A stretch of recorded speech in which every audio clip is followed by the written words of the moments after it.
Chers internautateurs et internautatrices, amateurs de bande dessinée et autres petites bricoles, bienvenue dans ce strip track extrêmement spécial et particulier. Ça devient une espèce de, de spécialité de faire des trucs spéciaux et particuliers, parce que nous allons consacrer une émission complète et totale à Monsieur David Mourier qui est ici présent. Comment ça va, Monsieur David? Ça va, bonjour, bonjour tout le monde. Voilà, tout le monde. Je suis content d'être là, à Orléans, ce qui est bizarre. Incroyable, c'est assez bizarre. Tu n'es pas venu seul, hein, parce que tu ne savais pas où c'était jusqu'ici, hein, tu as été accompagné pour éviter de te perdre par l'excellent Monsieur Christophe. Comment ça va bien, Christophe? Très très bien, et du coup je découvre la carrière de Sherpa. Ah oui, c'est ça, tu as transporté ses sacs en plus, c'est ça l'idée. Parce que Christophe nous permet depuis très peu, on a commencé à faire des émissions depuis septembre sur la bande dessinée, donc il est venu nous parler de ses coups de cœur, tout ça. Moi je lui ai expliqué, pour te poser un petit peu le postulat de ces émissions, que dans les années 80, 90, je lisais de la BD puis j'avais arrêté. Voilà, il a fait, mais entre la BD et le jeu de société, c'est des univers très proches, tant au niveau secteur que création, et il s'est dit, on ferait bien des émissions. Alors il est venu avec ses coups de cœur et tout, puis après il a commencé à nous dire, je pourrais faire venir machin, truc, donc on a reçu Vendry, on est allé voir Book, et donc on est ravis de te recevoir, parce que je ne te connaissais pas vraiment, je t'avais vu à la télévision vite fait, sur No Life, c'était ça, ouais. Mais en fait, tu es dessinateur de bande dessinée. C'est pour ça que tu es venu. En plus. Aussi. Ouais, entre autres. C'est-à-dire, tu fais quoi si ça, c'est pas ta spécialité? Ça devient ma spécialité, j'aimerais que ça devienne ma spécialité dans le futur, vraiment. Mais je suis aussi, là, le gros truc, c'est que je suis sur Golden Moustache. Le site internet où il n'y a que des blagues et des sketchs. Donc je fais des sketchs vidéo sur Golden Moustache. Je suis animateur sur la chaîne No Life. J'ai un one-man show qui s'appelle Petite Dépression entre amis. Ma dernière, c'est demain. Ah, tu joues à Paris demain? Ouais, demain, ma dernière, à 19h. Pour les gens qui regardent cette vidéo à la demande, alors on est le 19 décembre 2014. Ouais, c'est ça. Donc le 20 décembre. Voilà. Si vous êtes en juillet 2023, n'y allez pas demain, c'est mort. C'est mort. Après, je vais tourner essayer de tourner en France, un petit peu, et voilà. Et puis entre autres, parce que je suis scénariste de pas mal de trucs. Et... Pas de limite, pas de peur, rien, t'y vas. J'y vais, moi. Ah, c'est ça qui est rigolo. Et donc, ça, c'est ta première passion, en fait, c'est ça l'idée? La BD, ouais. Et comment ça se fait que t'es pas fait de la BD? Parce que les gens voulaient pas, parce que je dessine pas assez bien. Alors, soit tu es modeste, soit tu t'es grandement amélioré entre le moment où tu voulais être dessinateur de BD et maintenant. Parce que je me suis amélioré, mais on va dire que c'est mieux que rien. Voilà. Et non, parce que moi j'ai voulu au CP, j'ai dit à mon prof, je veux être auteur de bande dessinée quand je serai grand. Et puis après j'ai découvert les inconnus au collège. Moi je viens d'une époque où les inconnus faisaient une télé des inconnus sur France 2. D'accord. Et du coup au collège tout le monde parlait que de ça. Je me suis dit, j'ai envie de faire des blagues à la télé. Et j'ai eu cette période où j'étais là entre la bande dessinée ou faire des blagues à la télé. Et puis Internet est arrivé. Et là, j'ai fait des sketchs sur Internet. Je faisais partie des premiers. J'avais vu Alex Pilote qui faisait ça, le créateur de la chaîne No Life. Et je m'étais dit, on peut en faire. Et j'avais fait des blagues, comme les inconnus l'avaient fait, des trucs de 5 minutes. Et avant YouTube n'existait pas. Donc du coup, les gens. Ça des youtubeurs encore. Ben non. Et je ne suis pas un youtubeur parce que j'existais avant. Voilà. Et du coup, les gens téléchargeaient en Reel Media nos sketchs. Je me souviens, j'en avais fait sur du Reel Media. Les premières Tic-Tac TV étaient dans ce format-là. Mais oui, c'est imbitable. Pixel horrible, le son horrible. Les gens téléchargeaient ça pendant des heures parce qu'ils avaient des 56K. Donc c'était un truc de 400 mégas impossible à télécharger. Moche, inécoutable, mais on avait 500 personnes, tu vois. Et ça les faisait rire. Et ça les faisait rire. Et du coup, on a commencé comme ça. On a intéressé un peu Canal. On est passé dans les films faits à la maison à l'époque. Voilà. Et on a eu un petit public. Et puis No Life s'est lancé. Et là, grâce à No Life, c'est parti. C'est parti, parce qu'on a fait la série Nerds avec Monsieur Poulpe et Didier Richard. Et là, la série Nerds, ça a vraiment. On a touché le public. Pas les professionnels qui trouvaient qu'on faisait vraiment des trucs de la merde, trop pipi caca, trop voilà. Ça, c'est les professionnels. Voilà. Et puis voilà. Et puis après, on a intéressé Ankama. On a travaillé avec Ankama et on a fait le Golden Show avec Monsieur Poulpe et François Descraques. Et là, le Golden Show, ça a intéressé le public et les professionnels. Et c'est le début de la fin, puisqu'à partir du moment où les gens qui ont de l'argent s'intéressent à toi, c'est là où la merde commence à arriver. Oui, c'est paradoxal ça, parce que les mecs s'intéressent à toi parce que ça marche, et quand ils te prennent au lieu de te prendre pour ce que tu es, ils veulent te modifier. Tout à fait. C'est complètement hallucinant, ça c'est un truc que je n'ai jamais compris. C'est pour ça ça qu'on ne parle à aucun professionnel, nous. Ça tue tout. Ah ouais, il faudrait moins le faire comme ça, plus comme ça. Mais parce que les gens m'ont demandé de venir. Parce que les gens veulent voir. Ouais, c'est ça. Et là tu fais non, mais si, puisqu'ils le regardent sur Internet. Voilà, c'est ça. Et t'es venu me voir parce que c'est ça qu'ils veulent. Arrête de me parler, idiot. Oui, c'est ça. Et en gros, et c'est pour ça que je me suis mis dans la bande dessinée. Donc pendant ce temps-là, tu continuais d'avoir cette envie, ce besoin. Dès 2009. Tu as fait d'autres albums avant. Oui. Tu avais 44 €. Non. Okay. Attends, on remonte aux sources des sources. Ah oui, on est là pour ça, on a le temps. Vas-y, sources des sources. 2009, les éditions Adali viennent me voir. Je serai leur deuxième auteur de bande dessinée éditée. Deux jeunes filles qui se lancent dans l'édition. Alors, on est au début de l'édition, donc du coup, je fais tout. En 2009, on fait ça. Okay. Donc, je sors une BD qui s'appelle Il était une fois une fille que j'ai rencontrée 2 fois.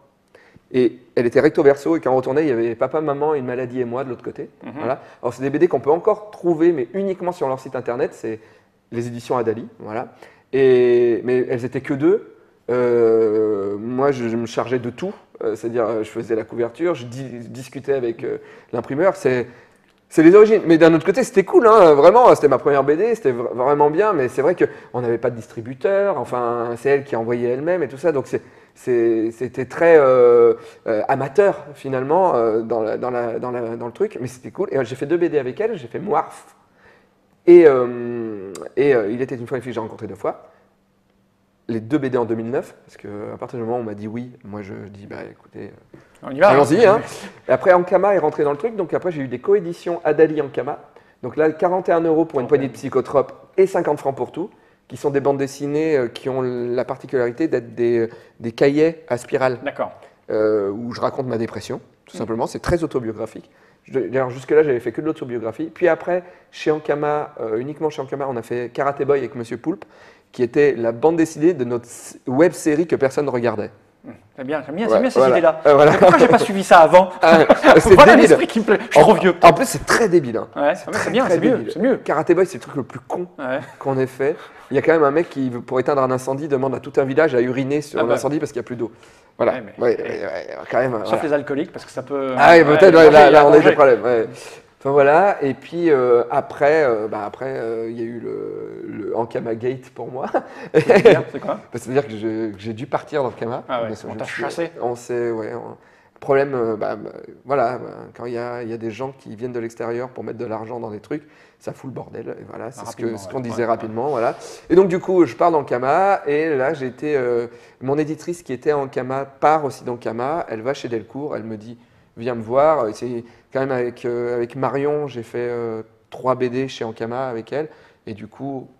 Je l'ai suivi chez Delcourt et j'ai fait 2 BD avec elle chez Delcourt. C'est de là, c'est ça. Tu avais déjà le projet Petite Mort, qui n'était pas sous le même format. Qui n'était pas sous le même format. Moi, après 41 € pour une poignée de psychotropes, j'ai proposé à Ankama déjà La Petite Mort, parce que le public s'intéressait mais beaucoup aux personnages, beaucoup plus que moi. C'est-à-dire, comment on peut s'intéresser si ça n'existe pas? En fait, j'ai un blog BD. Ah d'accord. Ah oui, on en parlait avec Vendry, c'est ces fameux blogs où oui, voilà. il y a toute une génération de dessinateurs qui ont trouvé là un moyen de s'exprimer. J'ai fait partie de cette génération-là. Et en fait, La Petite Mort, c'était un truc que j'avais mis en plus sur mon blog une fois. C'est ça là. Et puis les gens ont commencé à en parler. Quand je faisais mes dédicaces BD, je dédicaçais plus de La Petite Mort que des personnages de la BD que je faisais. Et des gens viennent avec des tatouages de La Petite Mort en dédicace. Et là, je me dis, ok, le personnage m'a déjà dépassé alors que la BD n'existe pas. Donc, du coup, je veux faire La Petite Mort chez Ankama. Et le problème, c'est que 41 € pour une poignée de psychotropes, c'est bien vendu. Et du coup, ils me disent, il faut faire une suite. Et je dis, oui, mais moi, j'ai pas d'idée de suite. Moi, je veux faire La Petite Mort. Et ils m'ont dit, franchement, là, au début où tu es de ta carrière, c'est important, vu que ça a marché, de faire une suite. Donc, j'ai fait 50 francs pour tout. Et j'ai essayé de coter La Petite Mort. Mais sur 50 francs pour tout, je faisais que des dédicaces à La Petite Mort. Ouais. Donc du coup, je me suis dit, bon, il faut quand même faire un truc. Et au moment où j'allais signer avec Ankama, vraiment, on s'est séparés. Du coup… séparés d'Ankama. Séparés d'Ankama. Donc du coup, j'ai gardé ce truc-là. Et Marion, mon éditrice, me dit, attends, on va le faire ensemble. Promis, mais attends. Et 1 an, on a attendu 1 an. Et même à la fin, je commençais vraiment à me dire… Jamais, j'aurai plus d'éditeur, ça va plus jamais se faire et tout ça. La dépression, tout spectacle. Oui, tu sais, tu vois ce que c'est. Hein, quand tu es artiste, que tu n'es pas sûr de toi, et que d'un seul coup, alors tu pensais que ta carrière, elle commençait à partir, et que d'un seul coup, tout se casse la gueule, tu te dis, en fait, non, je t'ai pas fait pour ça. Et donc, plus tu attends, plus ta névrose augmente et plus tu dis, en fait, je suis une merde, tu vois. Et là, au bout d'1 an, elle m'a dit, voilà, je peux te faire rencontrer le patron des éditions Delcourt, viens, on va voir, on va tester le truc. Et puis je rencontre Guy Delcourt qui est quelqu'un qui parle en chiffres. Ouais, c'est un professionnel. C'est un professionnel. Voilà. C'est un professionnel. Il ne te trompe pas. Non. Et ça m'a fait bizarre parce que moi, j'ai toujours été dans l'affect. Ouais. Vraiment. J'allais le dire, c'est marrant. Hein. Ah ouais, je suis quelqu'un dans l'affect. Moi, j'ai besoin de travailler dans l'affect. Et bien, bizarrement, il arrivait au bon moment parce que justement, l'affect, là, ça m'avait coûté beaucoup. J'étais à un moment de ma vie où je me suis dit, je peux plus, tu vois, en Camas, c'était une dépression pour moi parce que les patrons d'Ankama, j'étais très proche d'eux, vraiment, je m'entendais très bien. Et en plus, c'était sur une erreur que la rupture s'est faite. Ouais. Et du coup, je le vivais très très mal. Et là, il m'a dit, j'ai vu les ventes, ça m'intéresse, tentons le coup. Mais voilà, moi, en gros, il m'a parlé en chiffres, il a été très froid et en même temps très pro. Et je me suis dit, j'ai jamais fait ça, tentons. Et puis bon, la petite mort a été, ça a explosé. Hein, c'est ma plus Alors c'est belle... quoi en chiffre de vente explosé dans le... Moi, pour parler chiffres et sans langue de bois, mon plus gros succès d'édition, c'était 41 € pour une poignée de psychotropes. Et je crois que je suis à 6000, 6005 sur cette BD. Et la petite mort, on a imprimé, première édition, 8500 exemplaires qui ont été vendus en 15 jours. Ah oui, quand même. Ah oui, c'est un beau succès. Ah oui. C'est un très beau succès. Et du coup, on a réimprimé et elle a déjà été réimprimée 4 fois. Ah oui, donc c'est un vrai beau succès. Voilà. Okay. Donc là, je suis presque à 16 000, je crois. Ouais. Enfin, voilà. Et ça va mieux? Ça va mieux. Moi, je suis un affectif, je suis inquiet pour tout le monde, donc ça va mieux là. Artistiquement, oui. Ouais, ça va mieux. Artistiquement, oui. Oui. Après, du coup, tu arrives à en tirer des choses si tu fais un spectacle dessus et des mais artistiquement, tu sais, c'est pas facile de se dire, ok, je suis fait pour ça. Ouais. Et j'ai eu la chance dans ma vie, et les 2 préfaces le prouvent, c'est de rencontrer 2 personnes que j'adorerais, qui sont Lewis Trondheim et Alexandre Astier. D'accord. Des gens que j'ai croisés, et non seulement je les ai croisés, mais en plus j'ai travaillé avec eux. D'accord, ouais. Et artistiquement, quand il y a des gens que tu admires et que ces gens-là un jour te disent « Ok, je veux bien travailler avec toi parce que je pense que… Là, tu dis « Ok, peut-être que ces gens-là, ils ont validé mon existence. » Ok. Tu vois. Et on parle d'existence, c'est pas forcément… Oui, non, mais je vois bien. Non, au moins, là, on sent la vraie démarche artistique, c'est-à-dire ce qui se passe au fond de toi, le besoin, l'envie d'être aimé, d'être validé.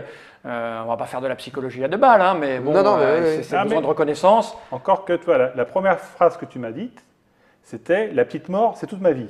Ouais, ce qui peut être d'ailleurs un peu pathétique, parce que si tu prends l'autre définition de la petite mort, quand on dit que toute ta vie c'est la petite mort, bon, c'est un côté branleur. Sauf que sexuellement, la petite mort, c'est pas le moment de l'orgasme. C'est ça. On précise pour les gens de 16-17 ans qui nous écoutent. La petite mort, et tous les enfants qui achètent la BD. Leurs parents devraient le savoir. Ceux en CM2 qui me disent j'adore l'humour noir. Alors voilà, déjà là c'est l'orgasme, hein. Tu as une éjac déjà dès la couve. Mais c'est vrai que tu disais que c'était très très proche de ta vie. Oui, et ça, je ne l'avais pas identifié. Et c'est vrai que c'est à force de faire des interviews. D'expliquer, de chercher, ça apparaît, et de voir, en fait, le premier bug, c'est une jeune fille sur un blog qui parle de ma BD, qui dit « J'ai adoré La Petite Mort, mais par contre… » Elle avait lu le tome 1, mais par contre, alors, elle n'avait pas utilisé le terme phallocrate, mais elle avait dit un truc vieux jeu, voilà. En tout cas la famille, la maman est à la maison, un peu misogyne, voilà. Elle fait, voilà, la maman elle travaille pas, le papa il travaille, voilà. Et moi je lis le truc, et dans ma tête je me dis, bon non, c'est pas misogyne, ma famille c'est comme ça. Et là je fais, oh, et là d'un seul coup tu fais, ah mais merde, putain c'est mon enfance. Bah oui c'est ça. Ah putain, et là d'un seul coup, il y a ton œuvre qui s'ouvre à toi. Et là, tu redécouvres ce que tu as fait en croyant aller chercher au plus profond de ton imagination et te dire là, maintenant, pour une fois, c'est pas de l'autobio. Et c'est le truc le plus autobiographique que j'ai fait. Tu ne peux pas faire autrement que exprimer ce que tu as vécu, ressenti ou imaginé. C'est très très compliqué de parler de choses que tu n'as pas ou vécu ou au moins fantasmé, sur lesquelles tu as travaillé. Mais là, je me suis fait avoir.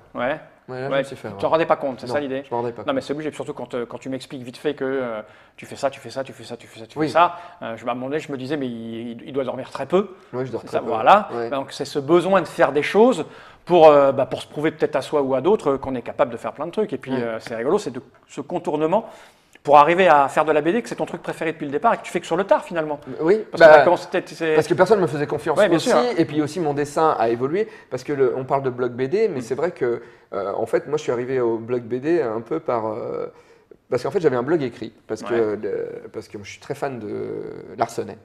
Et Larsenet avait un blog chez Overblog, et je suis arrivé à Paris et j'étais un peu triste de quitter mon Ardèche au bout de 27 ans et d'arriver à Paris et de connaître personne. Et du coup, lui, il avait un blog et je me suis dit, je vais faire un blog écrit.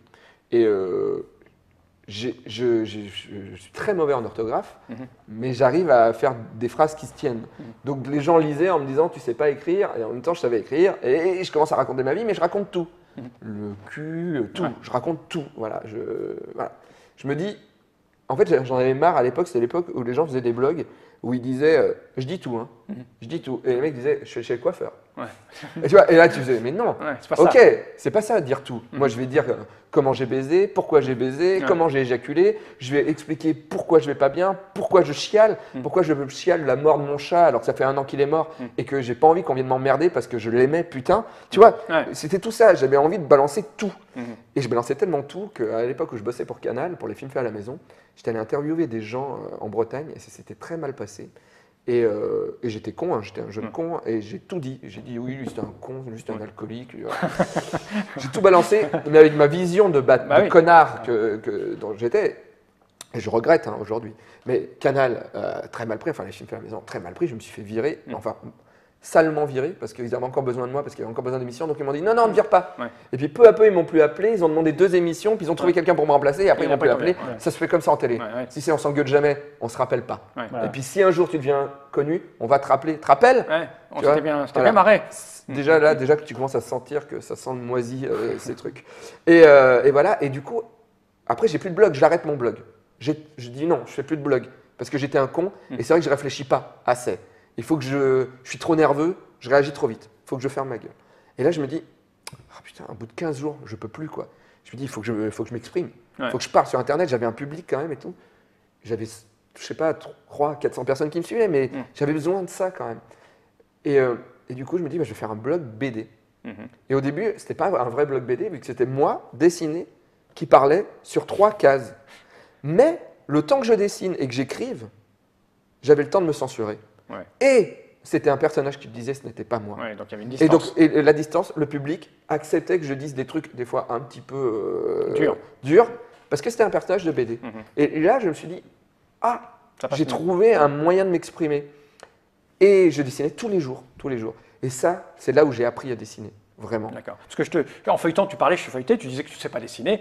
Excuse-moi, mais c'est un dessin. Vous n'avez pas vu mes premières BD. Non, j'ai pas vu. Mais là je comprends le succès, surtout auprès des jeunes, parce que c'est un trait extrêmement agréable, terriblement. Il y a un mélange, je dirais, entre du moderne, de l'actuel. Alors, je sais jamais le dire, mais le côté kawaii, machin, là, tu sais. Un peu manga, certaines expressions. Mais quand même avec une espèce de petite patte à l'ancienne. Je sais pas quel âge tu as. Je peux te le demander. 38. Tu as 38, voilà. Tu aurais dû m'en douter tout à l'heure quand tu parlais des inconnus. J'étais déjà un peu trop vieux. Mais voilà, il y a un petit quand même. Il y a quelque chose, quoi. Il y a mes influences, c'est-à-dire on sent le côté. Moi, il y a eu des grandes influences dans ma vie. Ça a été Uderzo, qu'on sent pas beaucoup. Il y a eu Gottlieb, et qu'on sent un peu peut-être pour l'aîné ou les trucs comme ça. Il y a eu Larsenet, qu'on sent beaucoup, peut-être un peu trop encore. Il y a le manga qui est passé un petit peu par là. Et un peu de Lewis Trondheim. Et je crois qu'il y a un mélange de tout ça que j'arrive un peu à maîtriser maintenant et qui va, j'espère, être un peu mieux maîtrisé après. J'espère pouvoir m'éloigner un peu plus de Larsenet. Il y a certains trucs dans le tome 3 de La Petite Mort qui va sortir. Et il y a un passage où j'ai pas pu m'empêcher. Ça ressemble un peu trop à du Larsenet encore. Mais tout le monde fait ça pendant très longtemps de toute façon. Tu dessines à la main sur papier ou tu travailles comme tous les gens modernes directement sur l'ordinateur? Non, c'est très compliqué, je sais pas, je fais un peu tout. C'est-à-dire que souvent, pour La Petite Mort, je dessine d'abord au feutre, un peu pinceau, et puis après je scanne, je crée les cases sous ordinateur, mais après, des personnages, je les retouche informatiquement, et des fois, il y a des personnages que je fais uniquement informatiquement. C'est-à-dire qu'il y a un personnage qui va être dessiné, mais à côté, il y a un personnage qui va être fait à la tablette.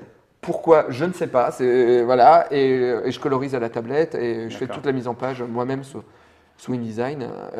Et ça évolue comme ça. Et des fois, il n'y a que de l'Illustrator. Là, par exemple, c'est que de l'Illustrator parce que j'avais envie de tester.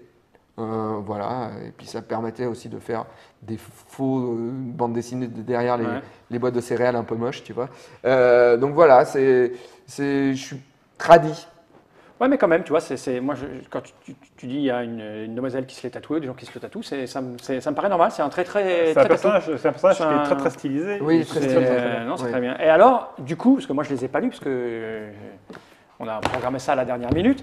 Toi qui les as lus, c'est quoi le propos? Donc, la petite mort. Il y a une histoire. Allons-y pour la petite mort. Justement, est-ce qu'au départ, c'était prévu comme étant une histoire? Puisque au départ, la petite mort, c'est un personnage. C'est le petit personnage de la mort qui va grandir, puisqu'on apprend ça dans le tome 2, que effectivement, la mort, le personnage de la mort n'est pas un seul et unique personnage, mais il y a tout un circuit à respecter.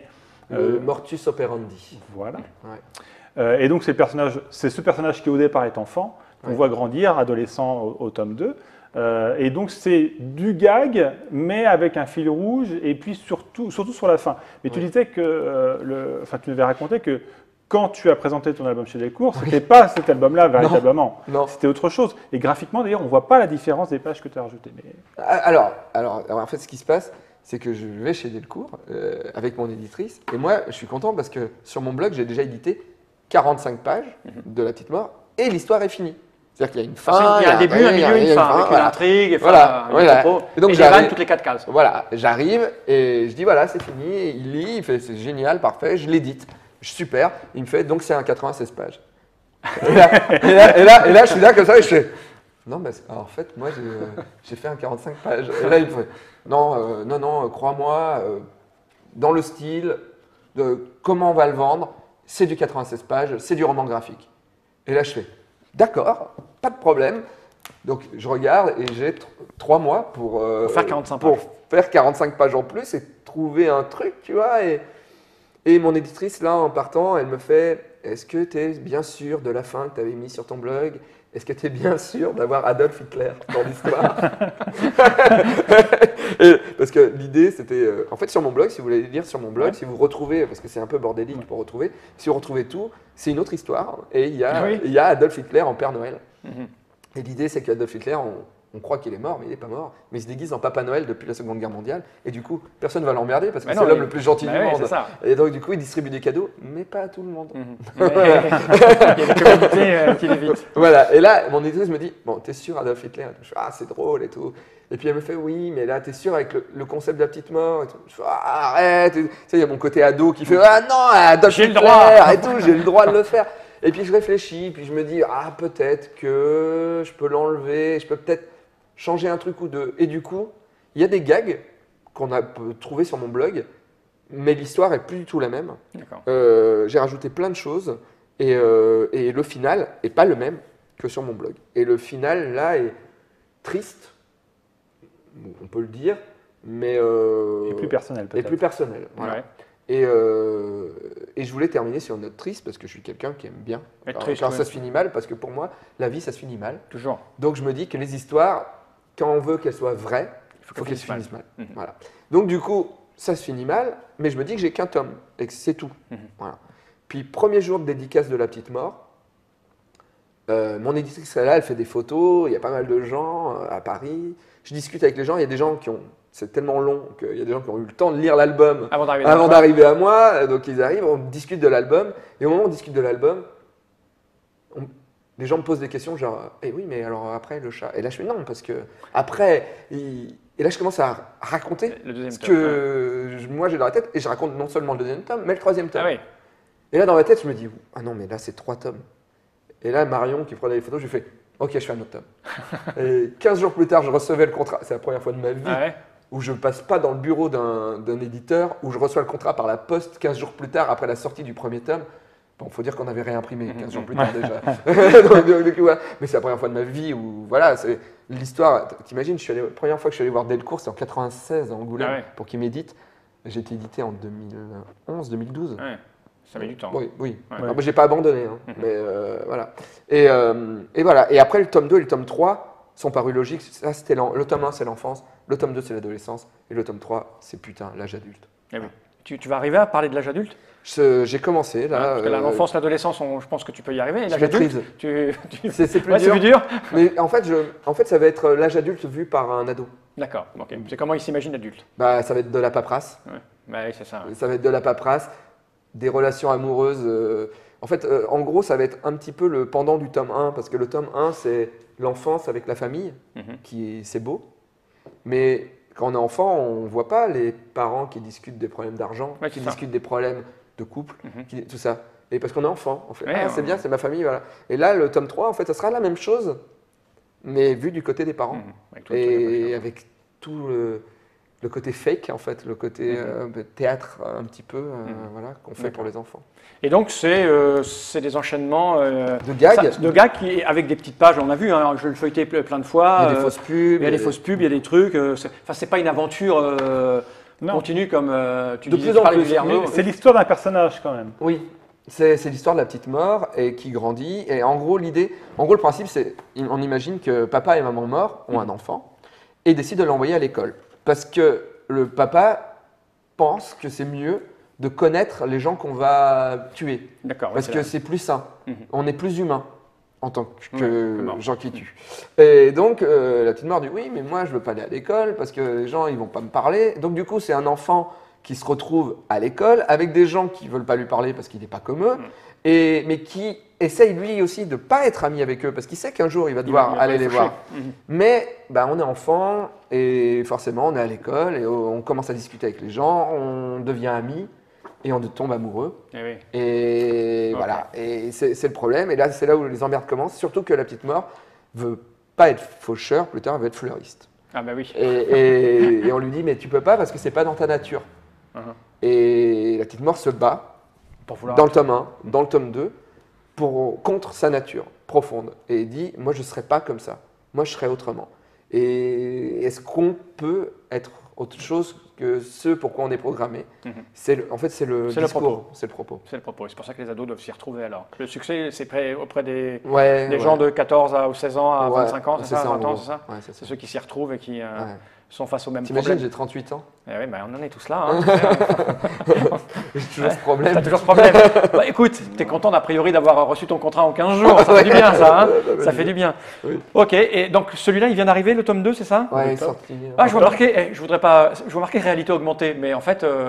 la réalité augmentée sera là voilà, en 2015. En 2015, parce que je vois qu'on en a parlé vite fait avant que tu arrives. Ouais, ça ne marche pas très bien, ça encore. Hein, parce que c'est marqué au début là. Mais bon, vous inquiétez pas, de toute façon. Ça a bien marché sur le tome 1, ça marchera bien sur le tome 2. On a même un jeu vidéo du tome 1, on a un jeu vidéo sur le tome 2. Et le tome 3, il y aura, à mon avis, ce que je vais faire, là c'est sûr, ça sera un jeu de société. Ah oui? Ouais. Et un jeu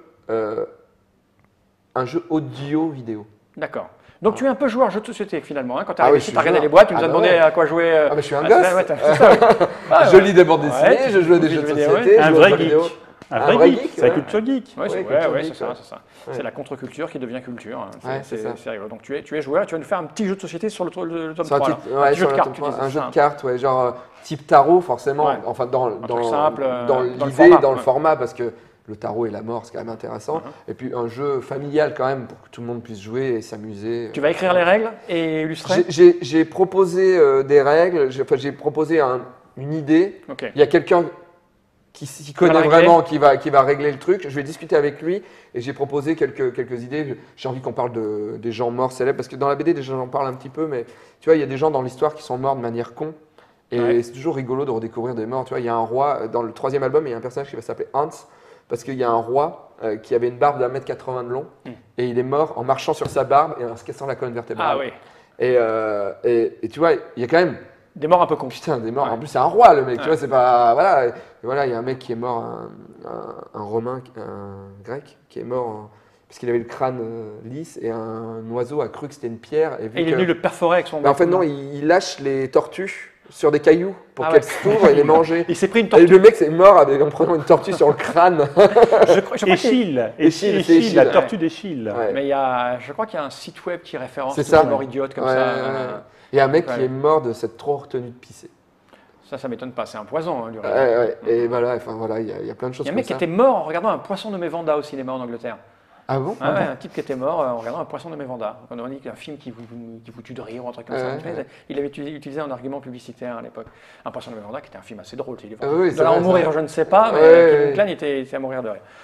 Et donc voilà, oui. Non, du coup, tu parlais du tome 3 qui va clôturer l'histoire. Oui. Et puis après, tu as aussi un projet de tome 4, enfin, pas vraiment de tome 4, c'est pas un tome 4. Un spin-off. C'est un spin-off, on en a parlé, c'est pas acté, c'est pas signé, mais c'est vrai que ça me trotte un peu parce que là, le problème, c'est que je suis de moins en moins drôle.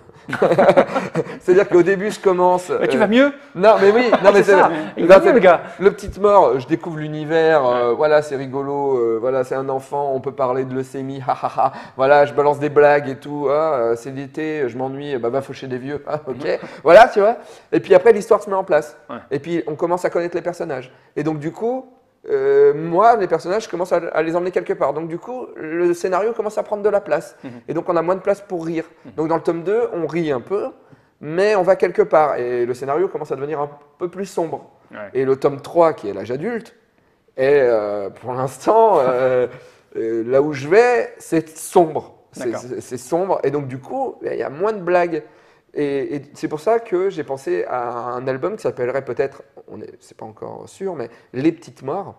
Et en fait, vu qu'on se rend compte que c'est comme ça depuis la nuit des temps, on peut aller voir une petite mort au Moyen-Âge. On peut aller voir une petite mort dans d'autres pays, au Mexique, tu vois. Un peu voyager. Voilà, et on peut voir, on peut aller dans de la torture au Moyen-Âge, on peut voir le King en train de manger le burger de trop, tu vois. Et on peut voyager. Et le grand-père sous-entend que c'est pas lui qui a tué Kennedy dans le tome 2. C'est pas moi Kennedy, il fait comme ça. Et du coup, ça c'est une piste pour élargir et aller au Japon, aller partout et faire des blagues peut-être de une page, tu vois, avec des personnages différents. Mais je pense que je ne vais pas pouvoir m'empêcher de... Plus gag. Mais quand même de mettre un peu plus de... parce que... Est-ce que je vais trop déflorer? Mais en tout cas, dans le tome 3, il va y avoir une autre petite mort. Puisque si on suit le cycle de la mort, lorsqu'un personnage devient adulte, il est obligé d'avoir une femme et un enfant. C'est obligé. C'est dans le contrat. Et peut-être qu'il peut y avoir la suite de ça dans un autre tome. Il va rencontrer une petite copine, la petite mort. Peut-être, ouais.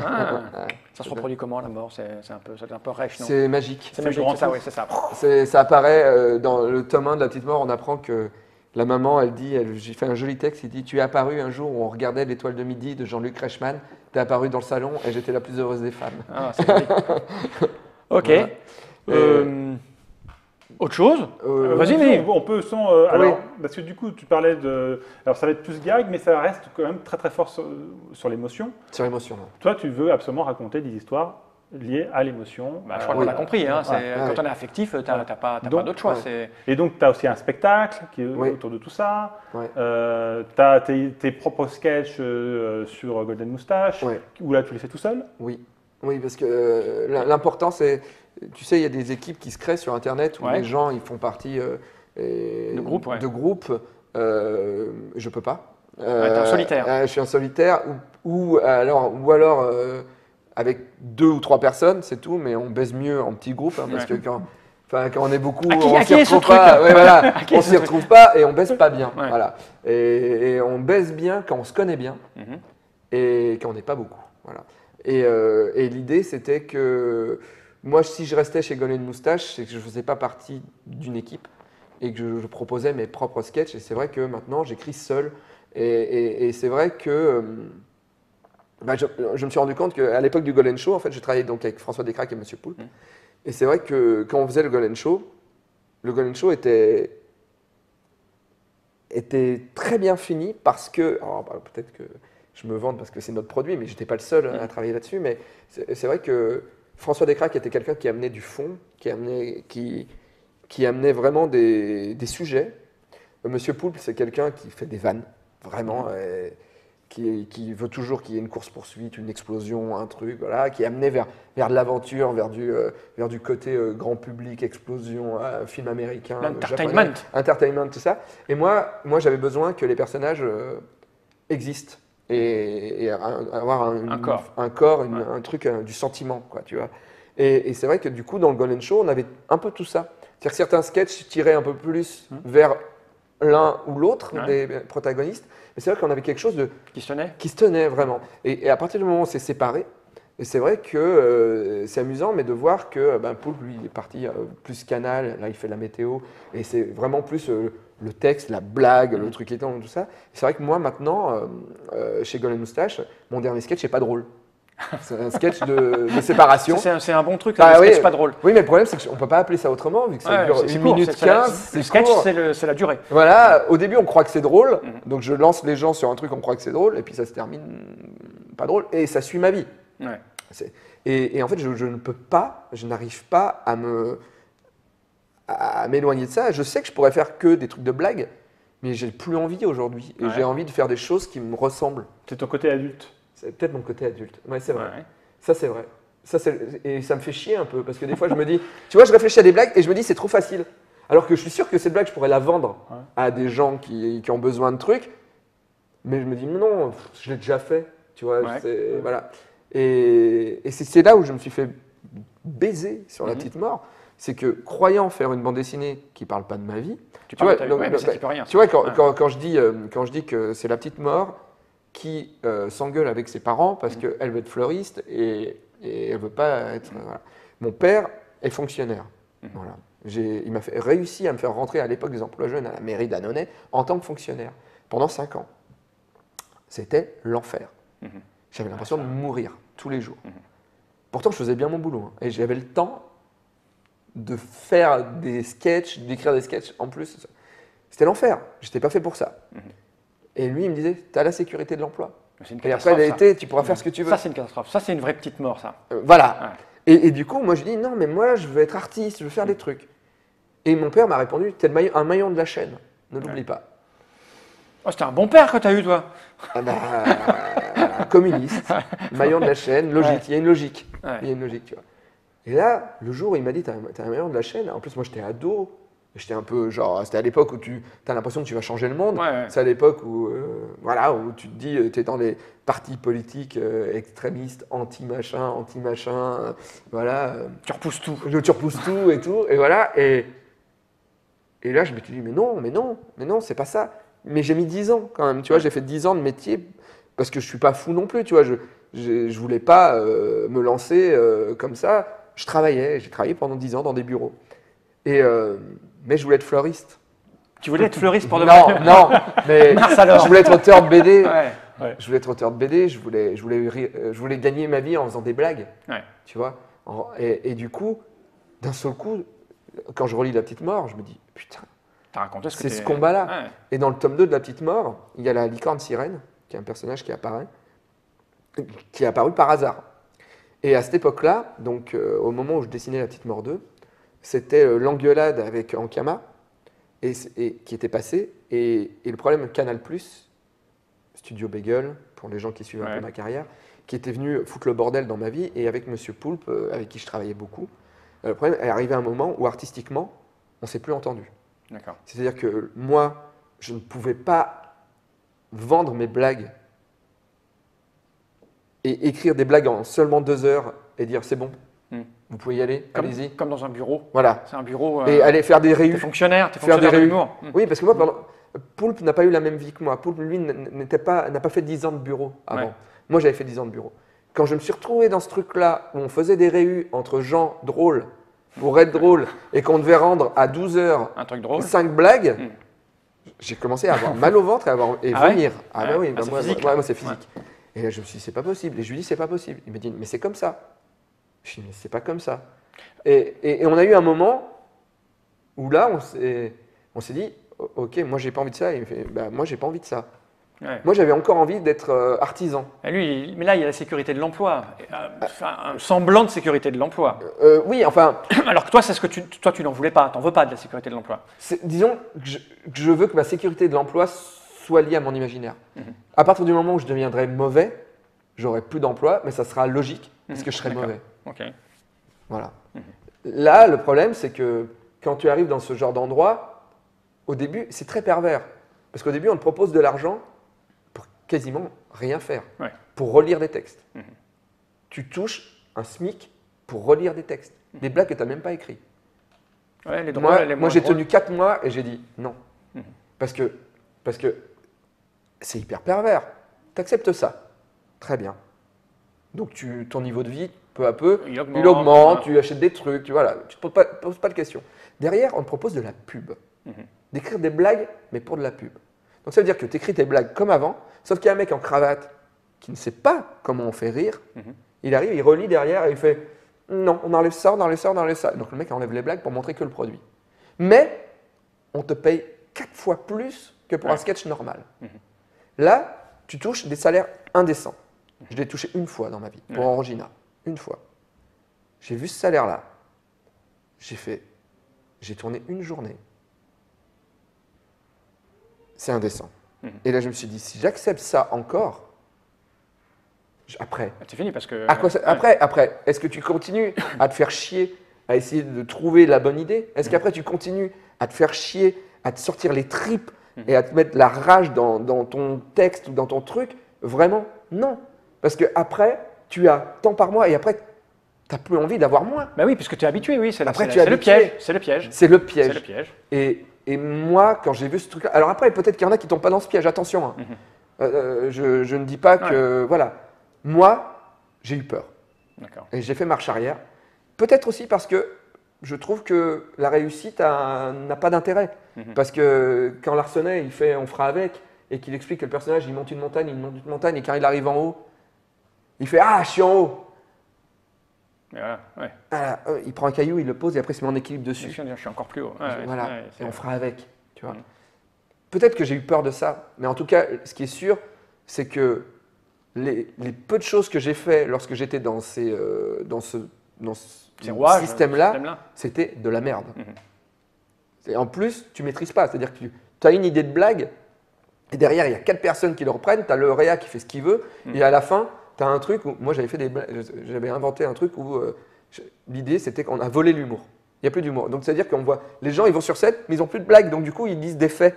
Tu vois, genre imagine le mec, alors déjà que c'est un peu des faits, mais dans les blagues, tu vois, et imagine le mec il fait « j'ai bu un café ».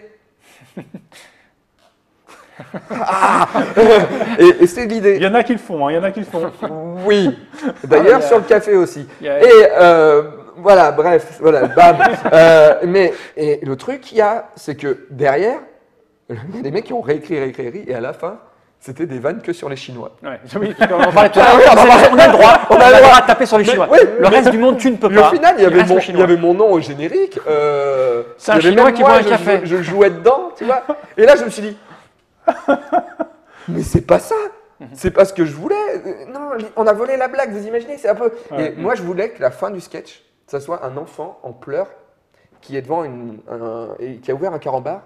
Et en fait, il y a le vent qui amène on vole le carambar tombe, et tu vois qu'il n'y a rien d'écrit. Il n'y a plus de blague. Et pour moi, c'est la fin. Et pour moi, je trouvais ça très beau.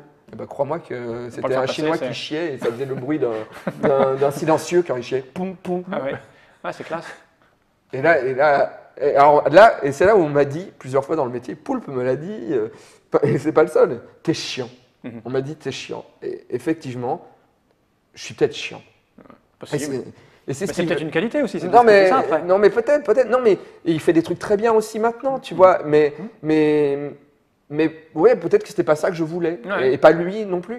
Et donc voilà, on est arrivé à un truc. Et dans La Petite Mort, donc il y a la licorne sirène qui arrive, qui est un personnage mi-licorne, mi-sirène, donc qui est encore plus rare qu'une licorne et encore plus rare qu'une sirène, et encore plus rare vu qu'il n'a pas de sexe, donc il ne peut pas se reproduire, et donc il ne peut pas uriner, et donc il meurt très vite. Voilà. C'est la mort avec l'urine, voilà. c'est ça. Okay. Et La Petite Mort, donc il y a un ami qui s'appelle Ludovic, et dans ce tome-là, ils grandissent, ils sont adolescents, et Ludovic commence à fumer, et il a une petite amie. Et ce personnage, les licornes sirènes, ils l'ont inventé tous les deux quand ils étaient gamins, ils faisaient des BD avec le personnage. Et quand La Petite Mort sent que son ami s'éloigne, elle lui apporte la licorne sirène. Un vieux dessin qu'elle a mis sous verre, elle lui fait « Te rappelles ?» Et il fait « Bah quoi ?»« Bah te rappelles, c'était cool quand on inventait ces histoires et tout ça. » Et il fait non, mais de toute façon, on n'a rien inventé. Une licorne sirène, c'est un cheval des mers. Un cheval des mers, c'est quoi? C'est un hippocampe. Ouais. C'est juste un hippocampe. J'avais rien inventé, c'est nul. Et là, la petite mort reste avec sa licorne sirène. Et il n'y a plus qu'elle qui a de la nostalgie pour ça, tu vois. Pour ce petit truc fabriqué dans une chambre. Et quand je l'ai écrit, ça, je ne me rendais pas compte que c'était ce que j'étais, le divorce artistique que je vivais. Ouais. Oui, mais c'est ça qui est intéressant, c'est le propre de la vraie œuvre. C'est-à-dire, tu as deux façons de faire un métier artistique. Soit tu essayes de comprendre ce qui va plaire aux gens et tu le fabriques. Oui. Et en fait, à mon sens, après c'est un point de vue personnel, ça n'a que peu d'impact dans la durée. Parce que ça marche à un moment M, voilà, tu as le plus petit dénominateur commun, et puis tu fais ce que tu ressens, que tu en sois conscient ou pas, parce qu'après tu as des gens qui sont conscients de ce qu'ils font et de ce qu'ils sont en train de mettre à l'intérieur. Donc c'est un autre travail. En fait, tu as le douanier Rousseau qui fait des choses, mais qui ne sait pas pourquoi il les fait, et tu as des gens qui vont l'analyser et qui vont dire, en étudiant sa vie ou quoi, mais voilà pourquoi c'est génial, voilà ce que ça a apporté à l'art, etc. etc. Voilà. Et donc tu n'es pas obligé d'être conscient des choses, mais ce qui compte, c'est que ça sorte, et que ce soit quelque part, que ce soit écrit quelque part. C'est pas mal si tu te rends compte après, mais c'est une autre façon de procéder, il y a les deux propositions.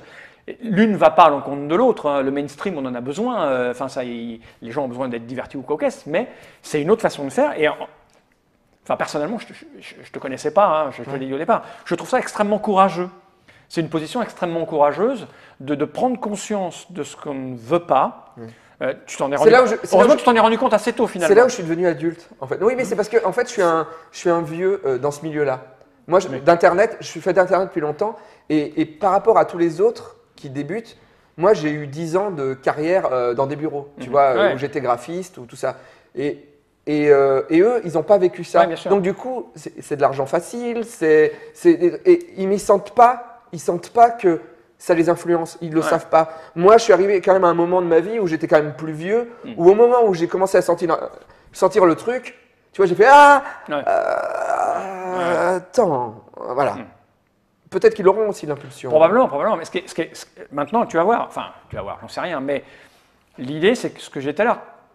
La conscience, maintenant tu as conscience que ce que tu fais, c'est là-dedans. La difficulté que tu vas avoir, à mon avis, après à le gérer, c'est ce rapport avec ta propre conscience de ce que tu es en train de faire. Est-ce que ça va te parasiter ou t'aider ou pas? Moi, ça m'a aidé sur le tome 3. Moi, je pense que la conscience, la conscience de ses propres névroses, de ses propres problèmes, de ses propres ambitions, parce que le truc le plus important, c'est d'être conscient de ses ambitions. Voilà. Quand tu es conscient de tes ambitions, et que tu es capable d'analyser ce que tu es en train de faire, comme tu l'as fait après avoir compris ça, là maintenant tu vas être conscient, c'est mieux parce que quand tu vas exprimer ce que tu dois exprimer, tu vas pouvoir le regarder et te dire est-ce que c'est dans le sens de mon ambition, de ce que je veux exprimer. Et donc tu vas pouvoir le réguler et le régler mieux et mieux le ciseler et mieux le proposer. Le tome 3 l'écriture du tome 3 est beaucoup plus rapide depuis que j'ai pris conscience de ça. Parce qu'après, tu es capable d'analyser, de dire, bon, ça donne ça, est-ce que c'est ce que j'ai voulu dire?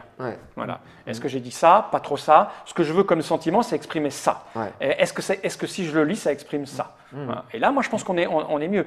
Mais après, encore une fois, il n'y a pas de bon choix, de mauvais choix. Il y a le confort dans lequel tu veux être, il y a ce que tu attends de la vie.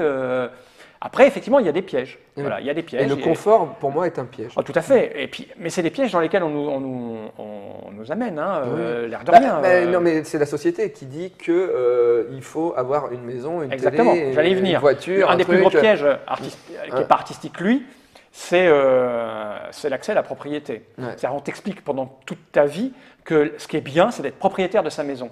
Or, c'est un fiefé mensonge. Moi, je ne suis pas propriétaire, j'ai 50 ans. Je ne suis pas propriétaire, je m'en fous d'être propriétaire ou pas. Par contre, quand tu veux être propriétaire et très jeune, tu fais quoi? Tu te prends des crédits. Et le crédit, c'est le piège. C'est le piège. Parce que tu dis à ton travail, bon, ben, j'ai pas envie de faire ça parce que ça m'emmerde. Et lui, il me parle, c'est un con. Mais si je lui dis que c'est un con et que son travail, il m'énerve, ben, on va me virer. Et si on me vire, je peux plus payer ma maison. Et si j'ai pas de maison, ben, je suis rien. Et donc, tu vois, je suis en psychanalyse et ma psy essaye à tout prix pendant un moment, mais essayait soit de me faire avoir un enfant, soit de me faire acheter. Parce qu'elle voulait me mettre dans la réalité. Ouais, mais c'est pas vrai. C'est pas une réalité, ça. C'est pas une réalité. Et ça, elle l'a compris, parce que maintenant, elle a arrêté de me le dire. Elle me fait, de toute façon, vous êtes libre. C'est ce que vous cherchez tout le temps, la liberté. C'est quoi ça? Mais bien sûr que je cherche la liberté. Depuis que je suis enfant, on m'explique, il y a deux choses, il y a deux idées. On te dit, il faut être heureux, et on te dit, il faut être libre. Mais le problème, c'est que pour être libre, il faut... Moi, je suis célibataire, j'ai pas d'enfant, j'ai pas de crédit. Mais à tout moment, je peux refuser une pub. À tout moment, je peux refuser un métier, un travail. Parce que je m'en fous de ne pas voyager, pas avoir des vacances. Je n'ai pas de cadeaux à offrir à Noël. J'ai pas envie de faire. Enfin, j'ai fait plaisir à des gens. Et heureusement, maintenant, je gagne ma vie juste comme il faut. Tu vois, juste ce qu'il faut. Voilà.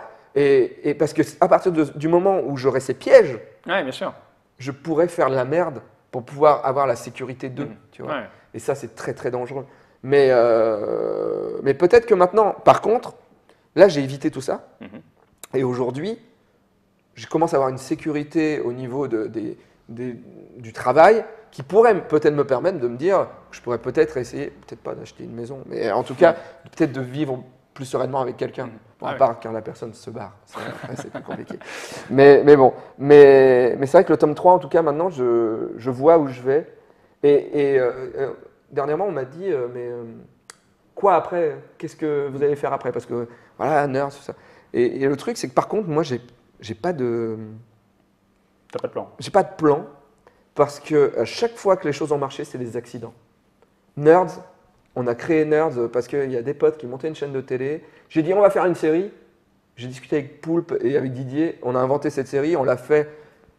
Personne n'attendait rien, ça n'existait pas encore, les web-séries en France. On a fait ce truc-là. On a été la première web-série en France, la première en plus à parler de trucs geeks, avant même Big Bang Theory aux États-Unis, on était là un an avant. Et ça a pris. Bon, tout le monde a oublié que c'était nous les premiers, mais c'est pas grave. Et après, le Golden Show, c'était une putain d'envie d'ado de faire un truc comme les Monty Python en France. Personne ne voulait faire du sketch. Heureusement, Ankama nous a suivis avec François et Poulpe, on a fait ça. Et ça a été un gros succès. Et on s'est fait pillé par Bagel, par Studio Bagel et Golden Moustache. Après, eux, ils font des sketchs, mais eux, avec de la pub derrière, avec des trucs, voilà. Et oui, voilà, plus professionnel. Eux, ils gagnaient de l'argent, nous, on perdait de l'argent. Mais en Kama, heureusement, eux, ils s'en foutaient de perdre de l'argent. On peut réussir à concilier les deux. On peut concilier les deux, mais c'est super dur. C'est super dur. C'est difficile. Il faut faire que ça et être hyper, voilà. Et le Golden Show a été un gros succès. Et La Petite Mort, c'est un accident. C'est pour ça que je fais des choses. Là, j'ai un truc sur France 4 qui se profile, une web-série de SF coécrit avec Lewis Trondheim, de robots, mais vendeurs de... Pour quelle chaîne, tu dis? France 5? France 4. France 4. Ouais. Enfin, c'est nouvelles écritures. On n'a pas encore dealé la diffusion télé, ça leur coûtera un peu plus cher. Et en gros, là, l'idée, ça s'appelle Reboot. Et c'est un vendeur de fruits et légumes dans un supermarché en province, en France, qui découvre qu'il est un robot. Avec toutes les problématiques qui vont avec. Pourquoi? Il a des sentiments? Il va les chercher au fond de lui. Il ne sait pas, en fait, c'est des sentiments programmés, mais pourquoi? Qui l'a programmé? Et pour quelle raison? Et pourquoi il croyait qu'il était humain? D'accord. Mais c'est sous nouvelles écritures. Non, mais c'est sous forme de... 6 épisodes de 10 minutes. Avec des gens ou du dessin? Non, c'est du réel, des gens vrais. Ouais, c'est du réel. Je ne pense pas jouer le personnage principal, je jouerai l'ami du héros qui s'appelait le majordome. Mais voilà, pour l'instant, on est en écriture. Mais ça, c'est un projet plutôt cool. Et enfin, je reviens à la série. Et là, le monde Internet avec du sketch est vraiment parasité. Et on a commencé. Maintenant, j'ai vraiment l'impression d'être un vieux. Ouais. Oui. Parce que c'est vrai que le Golden Moustache, c'était vraiment Le Golden Show, ça a été le premier show, enfin, le premier succès web de sketch aussi abouti, aussi professionnel, et ça a cartonné, c'est vrai, et ça a été un peu le début. 6 mois, ça a été hallucinant. On avait toutes les chaînes de télé qui venaient nous voir. Oui, forcément. On avait M6, France 4, Canal+. C'était, mais d'un seul coup, on était dans une cave, on le faisait dans une cave, on s'est retrouvés assis dans des fauteuils en cuir chez Canal, et c'était trop vite. C'était trop vite. C'était trop vite. On était déjà plus âgés que d'autres, et pour moi, je l'ai très mal vécu. Vraiment. Ouais. C'est des gens qui vendent de la pub. Oui, bien sûr, évidemment. Qui vendent des plages de pub. Et donc, ils n'en ont rien à foutre finalement de ton programme. Ils veulent vendre plus cher la plage de pub pendant ton truc. Alors même s'il y en a qui sont un peu plus intéressés que d'autres et que tous ne sont pas au même niveau et que les discours sont différents, on a rencontré des gens, il y a des gens bien aussi, tu vois.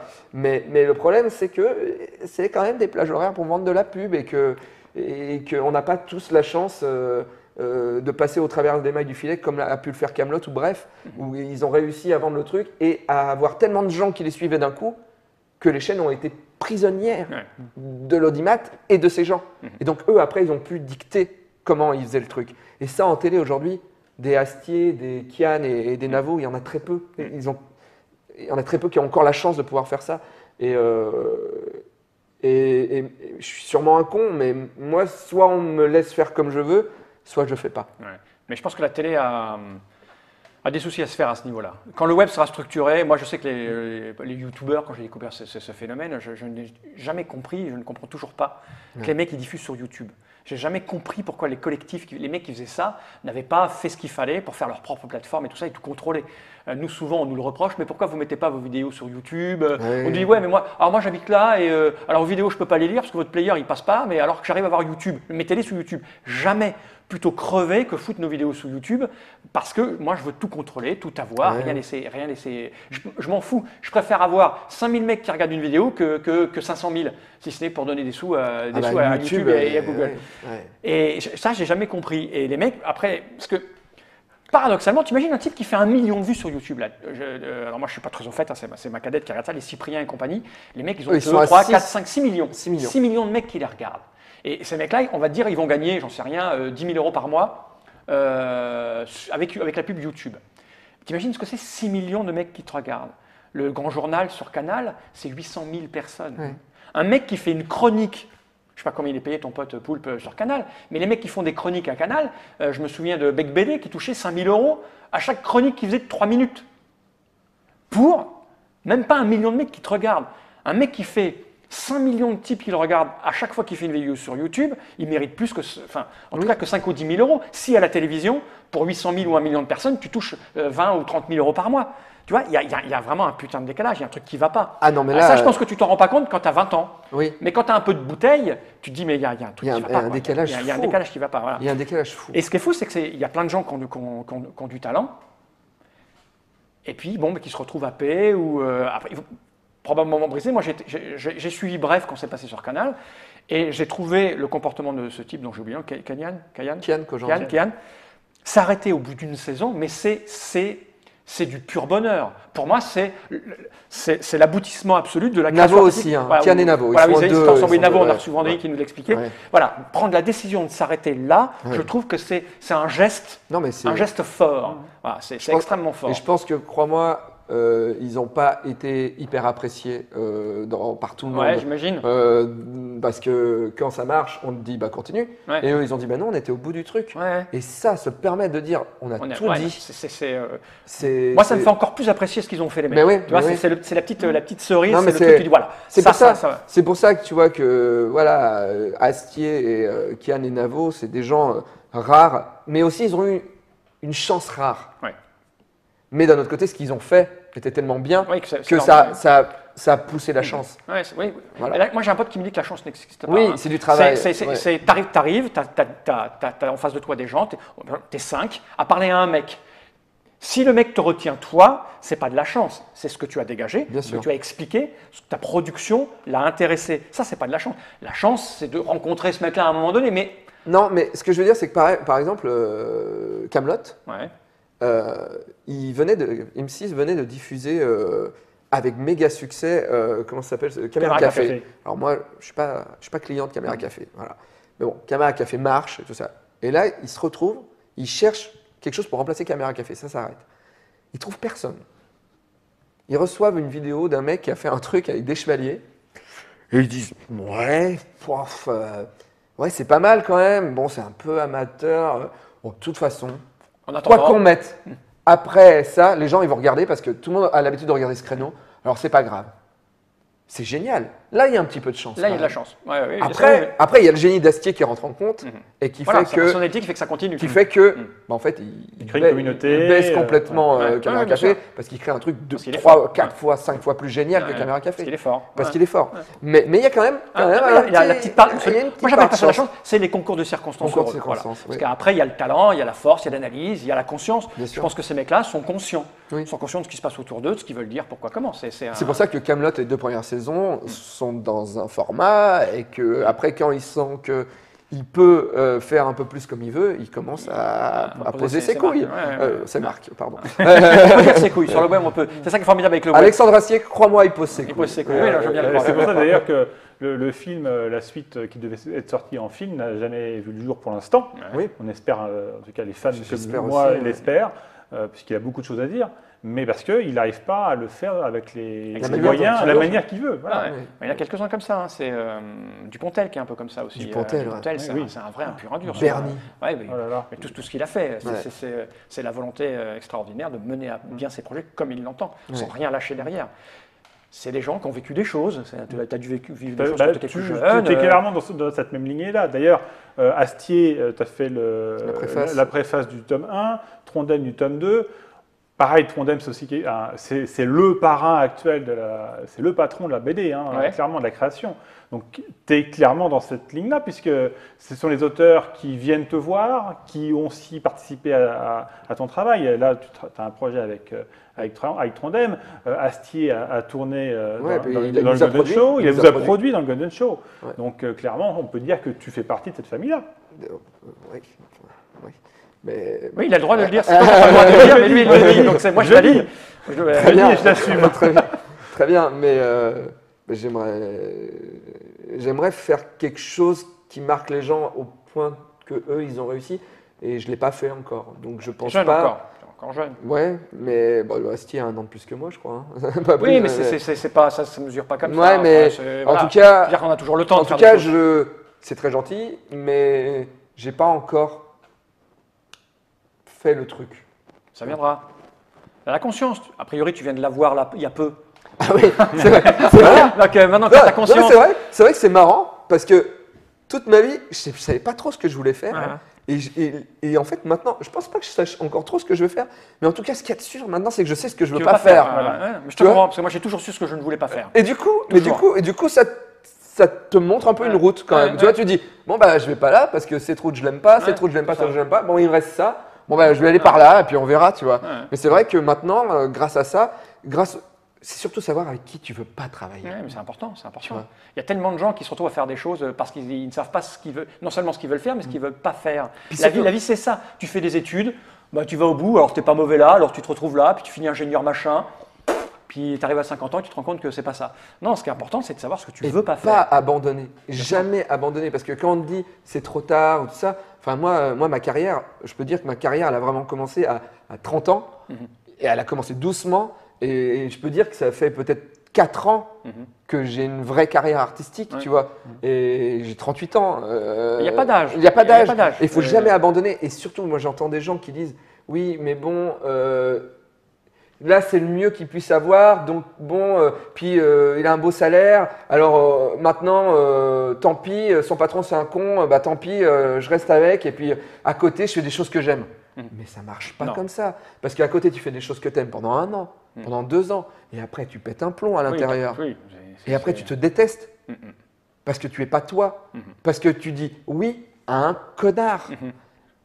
Et Et ça, c'est pas possible. Il y a une chanson de Stupéflip qui dit moi, je veux pas aller dans une entreprise pour qu'il y ait un mec qui m'explique comment qu'elle marche la photocopieuse. Et cette chanson, tout Stupéflip est bon. Tout Stupéflip est bon. Tout Stupéflip est bon. Je te connaissais pas, mais on va bien s'entendre.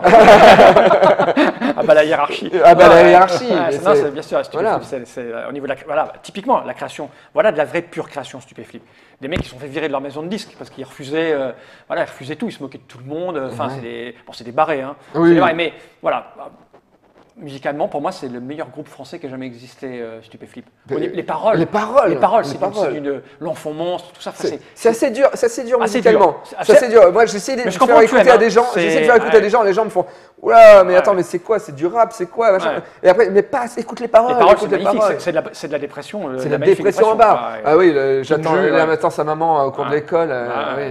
En serrant ses poings dans son anorak. C'est ça, la mort de Casimir, il y a quelqu'un de Casimir. Enfin, vous ne connaissez pas Stupéflip, on était là pour parler de la petite mort, mais allez voir Stupéflip, j'aimerais faire des émissions spéciales musique un de ces jours. Oui, mais alors, franchement, j'ai reçu Stupéflip en studio. Ils déchirent leur gueule. C'est des malades. Non, c'est pas facile. Ces boîtes là, tu vas pas les retrouver. Il va te mélanger tous les pions. Je connais quelques psychorigines que ça va foutre en l'air, ça mélange les pions. Stupéflip, c'est très très bon. Je comprends que tu aimes bien Stupéflip du coup. Le côté découvert sur le tard aussi, mais il n'y a pas de tard. À 50 ans, 60 ans, on peut toujours créer, on peut toujours découvrir. On peut toujours découvrir. Non, écoute, je suis très content de t'avoir reçu, d'avoir discuté de tout ça. C'est plutôt, et l'air de rien, ça fait 1h05 qu'on parle. Bah, très bien. Donc on était là pour que les gens découvrent ça. La petite mort. Moi, je ne connaissais pas, donc je vais les lire avec plaisir. C'est les tiens? Non, c'est les siens. C'est les siens. C'est bien. T'en as pas, toi? Je les emprunterai. Non, j'irai les chercher. Parce que je vais avoir une lecture différente du coup. Oui. Avec tout ce que tu as raconté. Je trouve qu'on doit avoir une lecture différente pour le justement, c'est un peu le but de ces rencontres, c'est d'arriver à passer outre juste les deux cases pour arriver à comprendre le pourquoi. Le processus, c'est ce qui pousse à faire tout ça. Je pense que même mon public, là, s'ils ont suivi, je pense qu'ils vont relire des trucs. Ceux qui me suivent bien, je pense qu'ils vont. Écoute, en tout cas, ça sera à la demande sur TrickTrack rapidement. Les gens pourront le consommer tant qu'ils veulent. Ravi de t'avoir reçu, monsieur Davy. Rien d'autre à rajouter, tu sais, comme je disais, le web c'est la liberté, on parle tant qu'on veut, tant qu'on a des choses à dire. Écoute, moi j'aime bien, j'ai bien aimé ce qui s'est passé. Non, pas grand chose. J'ai dit ce que j'avais à dire sur la création. Et j'espère pouvoir continuer à être libre longtemps. Mais je te le souhaite. En tout cas, si tu as besoin d'un espace de liberté pour venir expliquer des choses, ici ça t'est ouvert, parce que le propos c'est ça. On n'a pas de chef au-dessus, on fait ce qu'on veut comme on veut, on parle de ce dont on a envie. Et quand quelqu'un nous dit mais TrickTrack, la BD je m'en fous, moi c'est des jeux, je dis je t'emmerde, t'as qu'à pas la regarder l'émission. C'est pour les mecs qui aiment la BD. Donc si t'es un monomaniaque que du jeu, moi j'aime bien la BD, la musique plus que l'image. Ce que j'aime bien, c'est que dans chaque truc geek qui existe, tu as toujours à l'intérieur des geeks encore plus extrêmes que geeks. J'ai vécu ça, j'ai fait mon spectacle c'est des mecs qui font de la statuette, d'animé, donc manga, voilà. J'étais allé chez eux et les mecs s'offraient un week-end, ils payaient un week-end, ils avaient accès à plein d'attractions donc liées aux jeux vidéo et liées aux figurines qui étaient fabriquées et ils pouvaient acheter des figurines en avant-première. Et offert, il y avait mon spectacle. Et il y a un mec qui a fait je ne vais pas aller voir son spectacle, il ne parle pas de figurines. Et tu vois, et là, tu es dans le truc. Tu dis, putain, le mec, il paye un week-end assez cher, voilà. Et le mec, il est dans le truc. Et le mec, il ne veut pas parce que c'est. Il n'y a pas de figurines. Et après, je vais peut-être essayer de trouver un sketch sur les figurines dedans. Mais je vois pas, tu vois. Genre, alors, j'ai acheté. Et le vendeur m'a dit, mais dis donc, la colle, elle. Non, j'ai rien, pardon, j'y arrive pas. Voilà. Enfin, c'est vrai, il y a toujours un mec. Il y a toujours des ultras, c'est comme ça. C'est normal, c'est David, c'est d'être humain, la nature humaine. Merci David d'être venu jusque-là. Merci Christophe de nous l'avoir ramené. C'est un vrai plaisir que de parler de BD, de découvrir des auteurs. Et j'aime beaucoup le parallèle avec les auteurs de jeux et les auteurs de BD. Une grande discussion sur est-ce que créer des jeux, c'est de l'art ou. Il n'y a pas la même implication. Il faudra un jour qu'on fasse un débat là-dessus. Ça dépend des jeux. Ça dépend des jeux. De jeux. Il y en a avec des histoires fortes. Exactement. Il faudra qu'un jour on fasse un débat là-dessus. Parce qu'on a rencontré 2-3 auteurs de BD et il y a quand même vachement de tripes à l'intérieur. Quand on a croisé beaucoup pareil, il y a vachement de. Pas tous les auteurs. Pas tous les auteurs, non, bien sûr. tous, tous les auteurs. Mais ceux qu'on va essayer d'inviter, là, ils auront toujours quelque chose à dire. Bien, on va aller se bouffer un burger. Ça marche. Ah ouais. Bien sûr. Ouais. Jenny Reich.